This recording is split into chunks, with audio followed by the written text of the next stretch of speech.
class started with life processes. We discussed with the modes of nutrition. In the modes of nutrition, how many types are there? Two types, autotrophic nutrition and heterotropic nutrition. So fully in our previous class we have discussed about autotrophic nutrition, right? Which are all the organisms which are all the organisms can prepare the food, what is the process called, what are all the raw materials they are required, that all in thorough we have discussed. Coming to the second type of nutrition, that is heterotropic nutrition. As you know students, what is the meaning of hetero? Different. Tropic means to obtain the food. Means they are getting their nutrition, they are getting their food by different modes, by different ways. So that is what the name heterotropic nutrition. If I give you the example for heterotropic nutrition, so many ways are there. In that few we will discuss, like saprophytes. Saprophytes. Just recall students, what is saprophytes? Organisms which can feed on dead and decaying matter. They are going to take their food from the dead organisms, the decaying matter. What are all the examples? Like fungi. So these are the examples for saprophytes. Okay. Parasites. What are parasites? Organisms which are dependent on other organisms for food and shelter are called as parasites. Right? So in our body, in our intestine and all, we find so many types of parasites whom you know. Like one example, roundworm, hookworm. So different types of organisms we find. Not only in case of organisms, this parasitic mode of nutrition, you find it in plants also.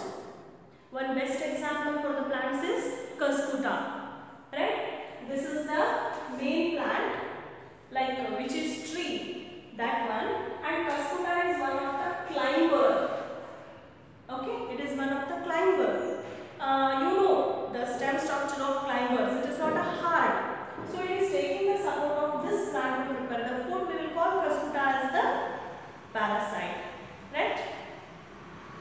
Next type of heterotropic nutrition is holozoic. What is the meaning of holozoic?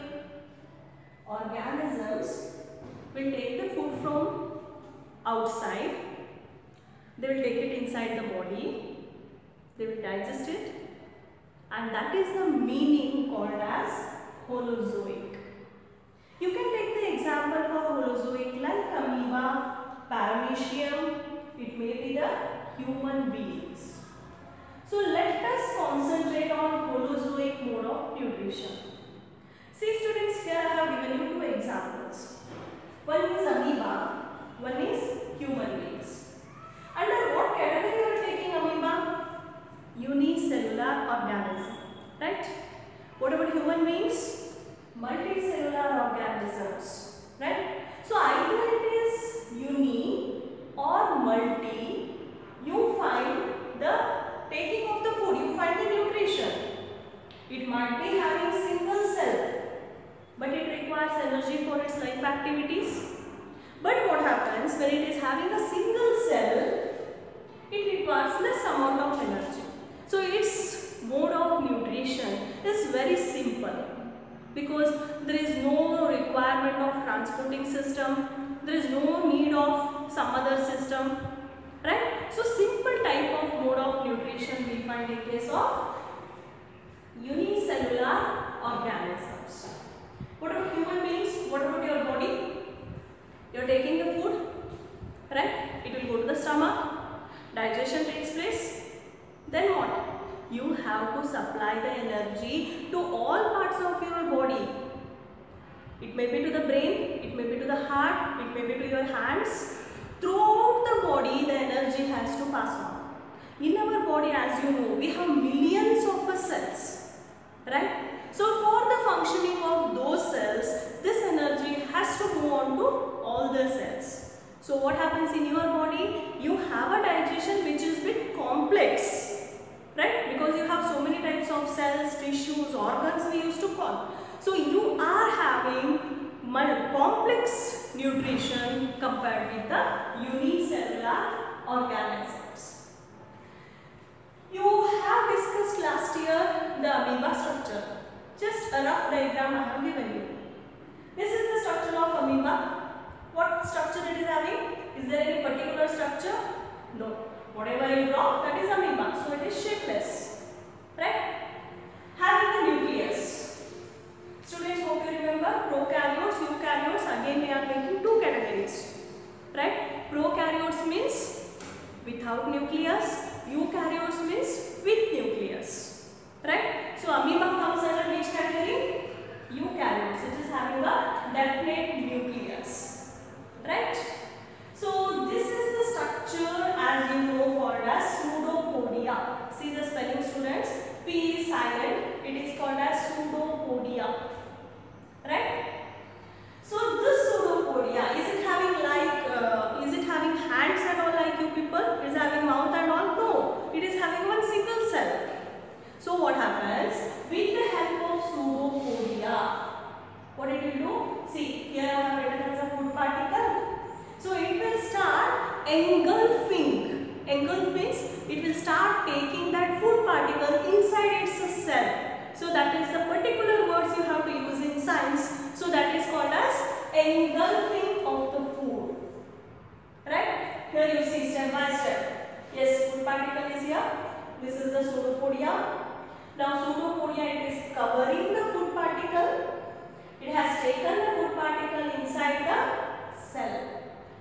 In the cell, hope you remember, two types of vacuoles we find. What are the names of those particles? Vacuoles? Food vacuole and yes, contractile vacuole. So this food particle will enter the food vacuole where the digestion takes place.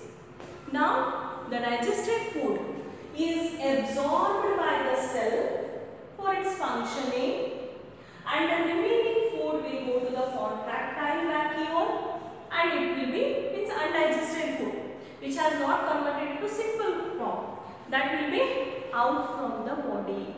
Like this, very simple type of digestion we find in case of unicellular organisms like amoeba. You can give so many examples for unicellular. Amoeba, paramecium, it might be bacteria. So many examples will come. Right? Hope you are understanding. So this is unicellular organisms. What about multicellular organisms? Just now I said you multi. You are having so many types of cells, tissues and all. So your digestive system is bit complex. Right? So let me discuss the human digestive system in the next class. Now take down the assignment. Right?